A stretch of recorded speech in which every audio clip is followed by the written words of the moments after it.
Magandang araw po sa lahat. Ako ay nagpapasalamat sa inyong butihing Public Schools District Supervisor na si Dr. Irene Malate sa pagkakataong ipinagkaloob sa akin na makapagbigay ng kontribusyon sa inyo pong ginagawang in-service training sa Pili West District.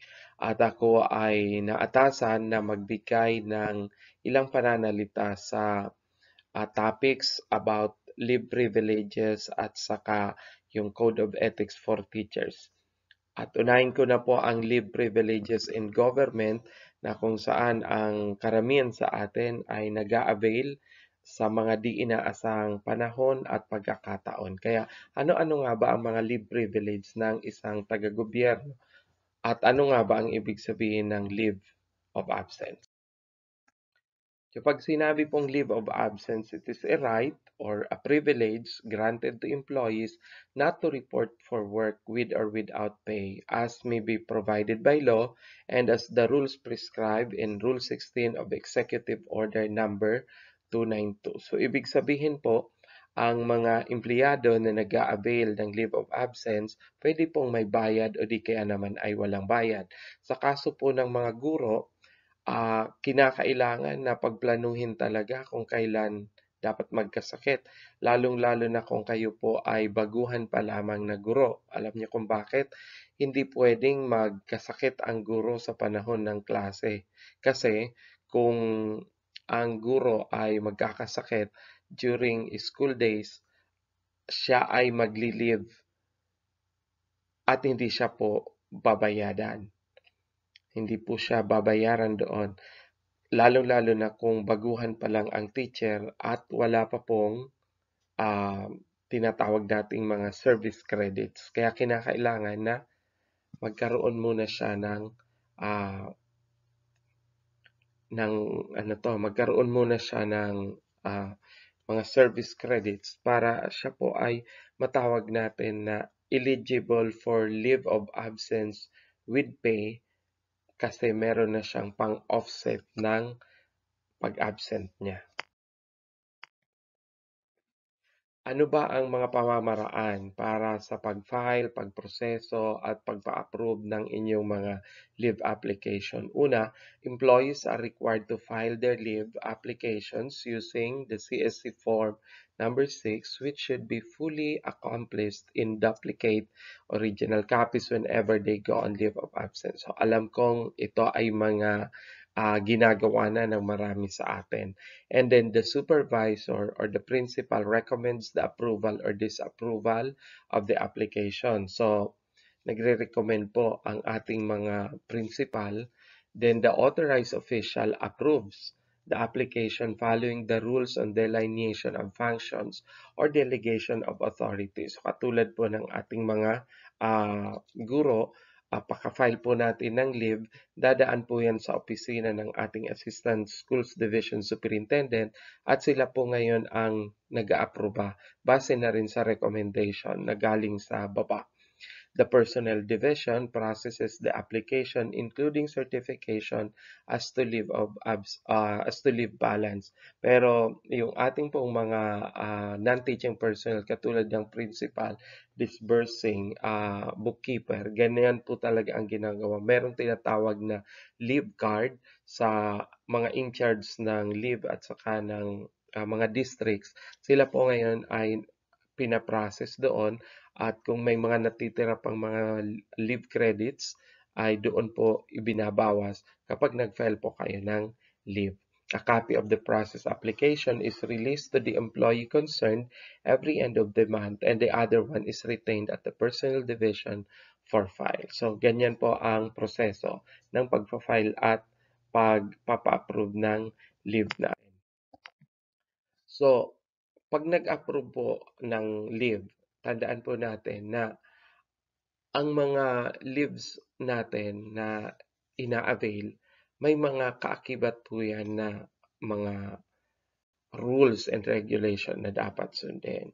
So, employees who render work during the prescribed hours are entitled to 15 days vacation leave and 15 days sick leave credits annually or 1.25 days vacation and sick leave credits monthly with full pay. Actually, hindi ito applicable sa mga guro kasi yung ating mga guro ay binabayaran ng full pay kahit hindi pasok sa buwan ng um, summer vacation, sa buwan ng April and May, yung regular natin, at saka pag Christmas. So, full pay yon kaya hindi na po na-avail or di na ipagkakaloob itong sick leave tsaka vacation leave.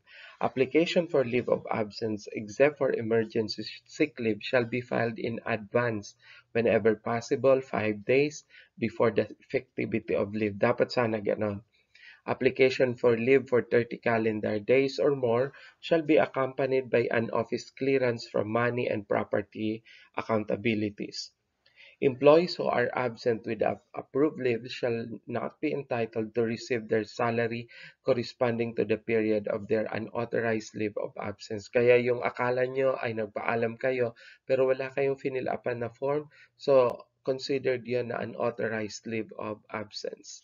Employees who are continuously absent without approved leave for at least 30 working days shall be considered a wall and shall be separated from the service or dropped from the rolls without prior notice. So, 30 continuous days, ibig sabihin walang pukna, 30 araw, mawawala po kayo sa pagkaguro o pagka-empleyado ng DepEd kasi maaawol po kayo. They shall however be informed at their last known address appearing on their 201 files or their separation from the service not later than 5 days from its effectivity. Papaalamin naman po kayo, yun nga lang ipapaalam sa inyo ay wala na po kayong trabaho. If the number of unauthorized absences is less than 30 days, so my dear principals na naka-hook up sa atin ngayon, nanonood ng lecture na ito, kung ang inyo pong teacher ay or iba pang empleyado sa paaralan ay absent na ng 1 week, 2 weeks, wala namang na-file na leave, dapat po padalhan nyo na sila ng return to work order. Nang sa ganun po ay ma-aware sila na kayo po ay nagmamasid sa kanila na wala sila sa opisina. And then failure on your part to report that period in the order shall be the ground also for dropping. Kaya maging careful po tayo. So ano po ang mga types ng leave na pwedeng i-avail ng ating mga teaching and non-teaching personnel? Ang sick leave po ay applicable sa lahat. Katulad ng nasabi ko kanina, ang sick leave ay granted on account of sickness or disability of the employees or any member of their family like parents, brothers, sisters, the children, the spouse, and even house help who are living with the employees. And the application for leave shall be filed upon return to work. Pwede itong emergency na uh, kahit di mo kaagad ma-file, pwede mong ma-avail. Application for sick leave filed in advance or exceeding 5 days shall be accompanied by a medical certificate. Ngayon, kung ang leave kasi na sick ay hindi mo naman inaasahan. Pero kung may regular kang check-up, kinakailangan mo yun na i-file, then mag-accompany ka rin ng medical certificate. Approved sick leave submitted to the personnel division later than the 6th working day after the leave of absence shall be deducted from the employee's salary. Kaya mag-file po tayo kaagad para hindi po yan madidak sa sweldo natin. Then we also have the vacation leave. So again, our fellow teachers are not entitled to vacation leave because vacation leave is granted to employee for personal reasons. The approval of which is contingent upon the necessities of the service. Vacation leave without pay is considered a gap in the service. Kaya pag nag-leave kayo without pay, pwede pong maapektuhan yan ang inyong proportional vacation pay, mabawasan at hindi maging full ang payment ninyo. Kasi pag nag-leave kayo without pay, like vacation leave nyo, pupunta ng abroad, hindi naman sick. So, hindi nyo magagamit ang inyong mga service credits. So, that will be considered as a leave without pay. So, yan po ay makakaapekto sa inyong service credits, sa inyong service, at pwede nun pag nag-compute na ng PVP or yung proportional vacation pay, apektado po niyan ang inyong sweldo. Ngayon, yung ating mga non-teaching personnel, katulad ng ma-disbursing, yung item talaga ay disbursing. Tapos yung senior bookkeeper at saka mga principal, they are entitled to 5 days forced leave or the mandatory leave. So ito naman ay ibinibigay sa employees with 10 days or more vacation leave shall be required to go on vacation leave whether continuous or dire-diretso or intermittent pautal-utal for a minimum of 5 working days annually. Sa isang buong taon, 5 lang po. Forced leave shall be forfeited. Na-forfeit din yan if not taken during the year. However, if the Secretary cancel the scheduled leave in the exigency of the service, the same shall no longer be deducted from the total accumulated vacation leave. And those with accumulated vacation leave of less than 10 days shall have the option to go on forced leave or not. So nasa ano to kung pwede pa yung kanyang natitirang leave. Kaya sabi ko nga sa inyo, importante na magpapacheck kayo sa in-charge ng leave kung meron pa talaga kayong mga natitira sa inyong leave card. However, officials and employees with accumulated vacation leave of 15 days who availed of monetization for 10 days, resulting in 5 days vacation leave shall still be required to go on forced leave. Kasi nga, forced leave yan. So talagang pipwersahin. Then we also have the special privilege leave. Again, hindi din ito na-enjoy ng ating mga teachers, pero yung non-teaching personnel nakakapag-avail nito. It's a leave of absence which may be availed of for a maximum of 3 days annually to mark a special milestone and or attend to filial and domestic emergencies such as birthday, anniversary, mourning, PTA meetings, etc. SPL is non-cumulative. Ibig sabihin, pag di nyo yan ginamit, mawawala and non-convertible to cash.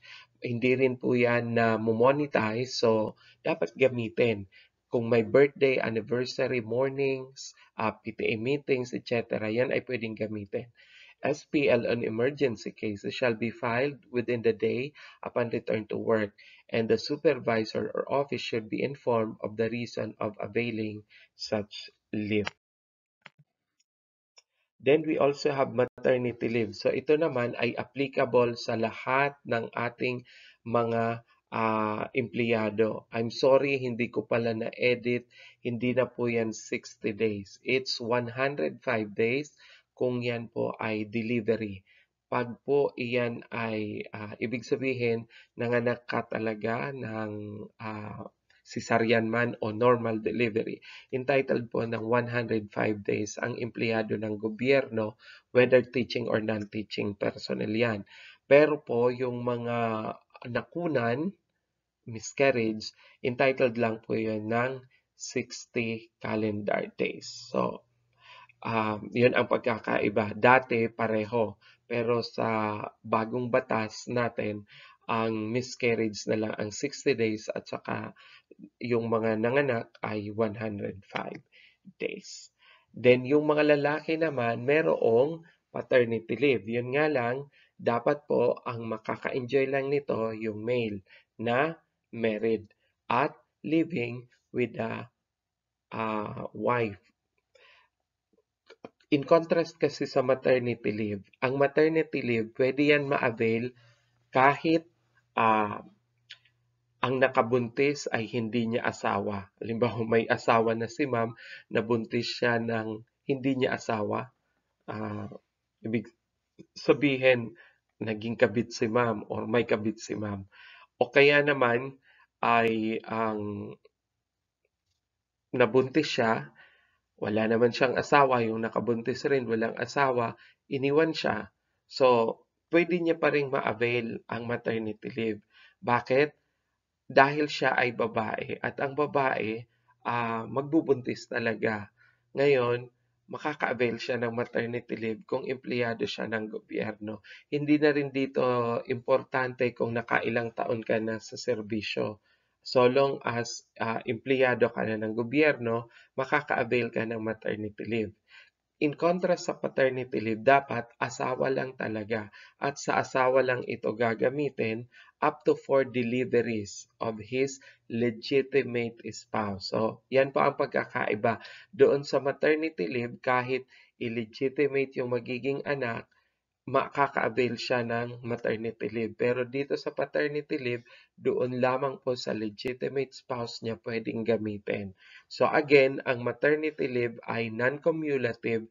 Ibig sabihin po, ito ay hindi nagkakadagdag sa mga leave mo at non-convertible to cash. Ibig sabihin, hindi mo siya mamomonetize pag hindi mo ginamit.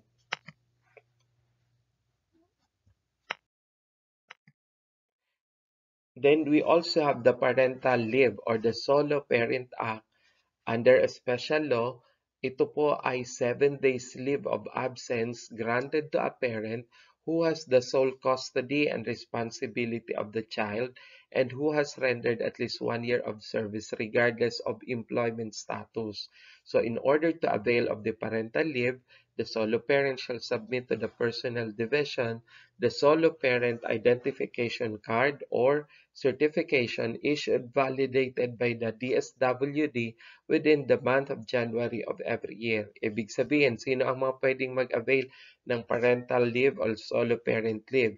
Yung mga magulang na, halimbawa, hiniwalayan at nasa kanya ang kustodiya ng anak. O kaya naman yung mga magulang na namatay na yung asawa at may naiwang mga anak. O kaya naman yung mga babaeng iniwanan ng kanilang nobyo at ng nobya, yung malalaki iniwanan ng nobya at meron silang anak na naiwan sa kanila, then they are entitled to the Solo Parent Act.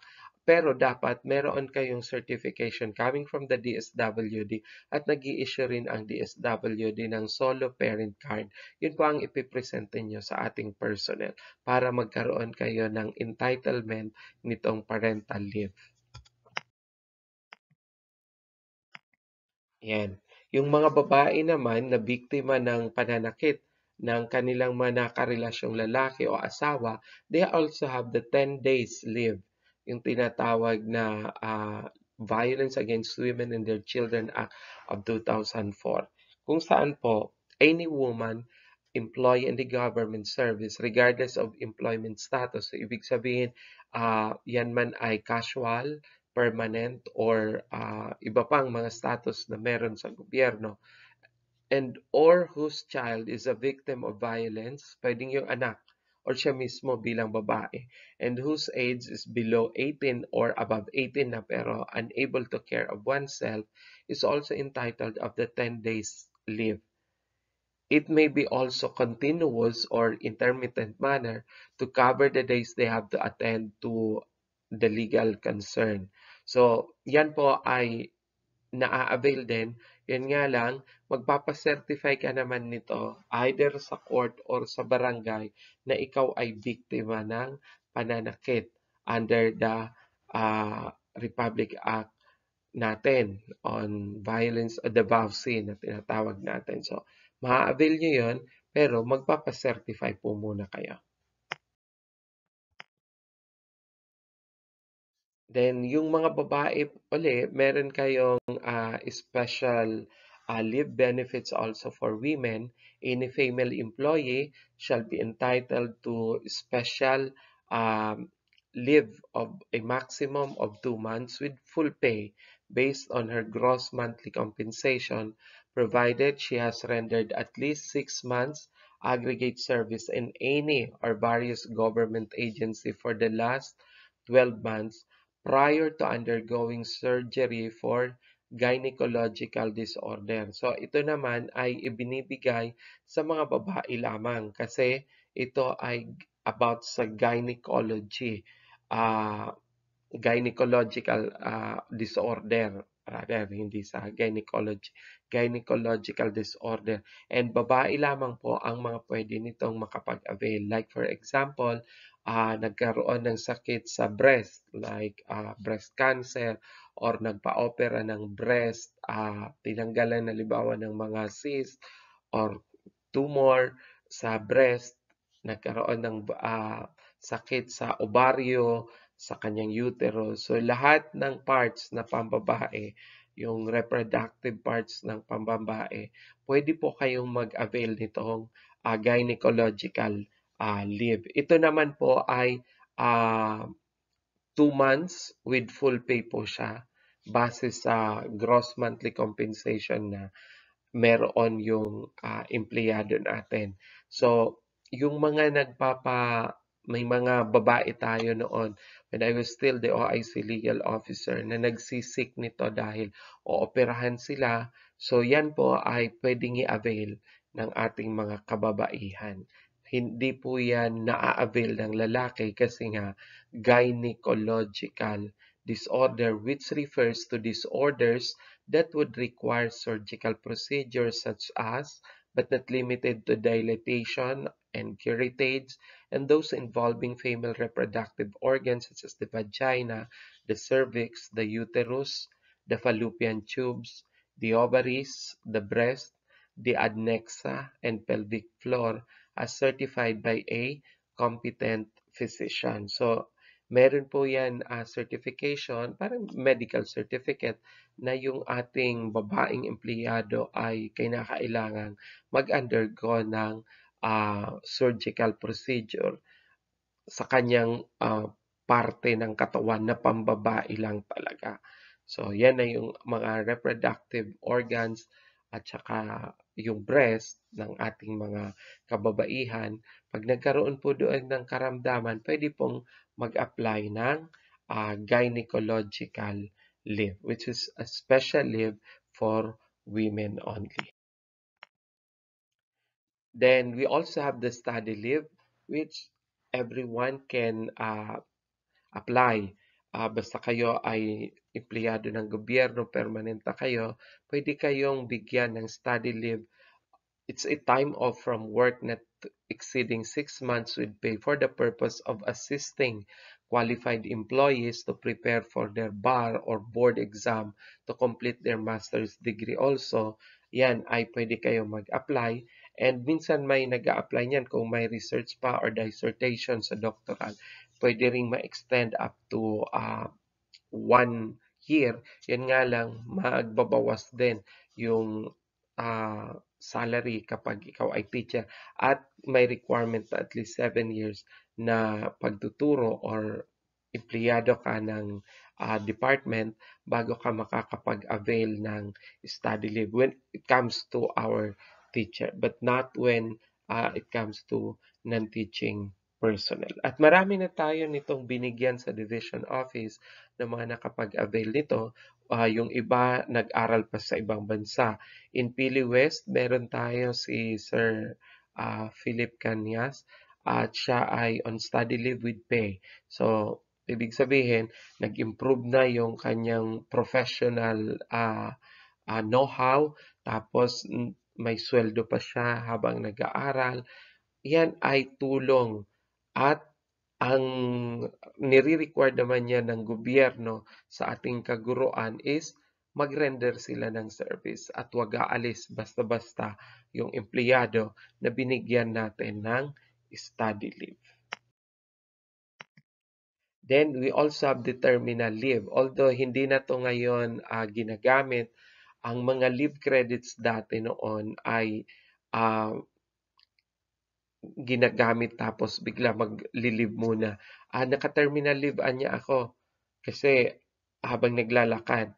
So, ang terminal leave po refers to the money value of the total accumulated leave credits of an employee based on the highest salary rate received prior to or upon retirement date or voluntary separation. Halimbawa, si principal, hindi siya nagli-leave dahil healthy naman siya at wala naman siyang planong magparabakasyon kung saan-saan. So palagi siyang nasa opisina. Hindi rin siya nagmo-monetize kasi sabi niya, pag nag-retire na lang ako kung saan mataas na ang sweldo, dun ko na lang gagamitin yung aking mga accumulated na service credits. So, may money value po yun.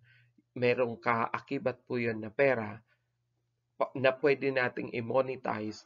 Ang tawag po nun ay terminal leave. So, lahat ng leave credits nyo, kukumputin yon at yun ang magiging basis na babayaran ka. Kaya minsan, pag-retire, saka nakabili ng sasakyan, saka nakapagawa ng bahay. Kasi yun pa lang na uh, terminal leave ay napakalaki na para makapagpagawa at makapagpagawa ng bahay at makabili ng sasakyan. So ito po ay naa-avail both ng non-teaching saka ng teaching personnel natin. Pero kapag non-teaching, nagiging 3 piso na lang. Ibig sabihin, yung 3 araw is equivalent na lang to 1 day pagbabayaran ng service credits kapag nag-apply na for terminal leave. So the last but not the leave is special emergency leave. This is applicable to all employees of the government, both the teaching and the non-teaching. This is actually a 5-day leave granted to those employees directly affected by natural calamities and disasters. So, meron po tayo nitong issuance sa ating division office kung saan yung lahat po na dinaanan ng typhoon, ng Tisoy, sorry, last year pa pala yung Tisoy, ng Rolly, ng Ulysses, pati yung nauna na typhoon, pwede pong mag-avail. Pero ito po ay 5 days, tapos magpapasiguro muna kayo kung kayo ay dapat bang i-priority kasi kung minsan may mas naunang mas dapat magbigyan. So minsan ito ini-schedule kasi di naman pwedeng lahat magsabay-sabay kasi paano na rin yung public service. So ini-schedule din po ito ang special emergency leave. Pero naa-avail ito within 30 days from the time na nag-occur yung calamity or nag-declare ng state of calamity ang ating lugar. So pag nagta-typhoon kasi, di ba may mga tira pa tayong mga lilinisin o di kaya pag dinaanan tayo ng baha, may mga putik pa na dapat alisin. So, para mabigyan naman yung empleyado ng focus of mind doon sa gagawing paglilinis, kaya po merong emergency leave. So, sana po nakapulot kayo ng mga mahalagang kaalaman mula sa mga leaves na pwede nating ma-avail bilang mga empleyado ng gobyerno.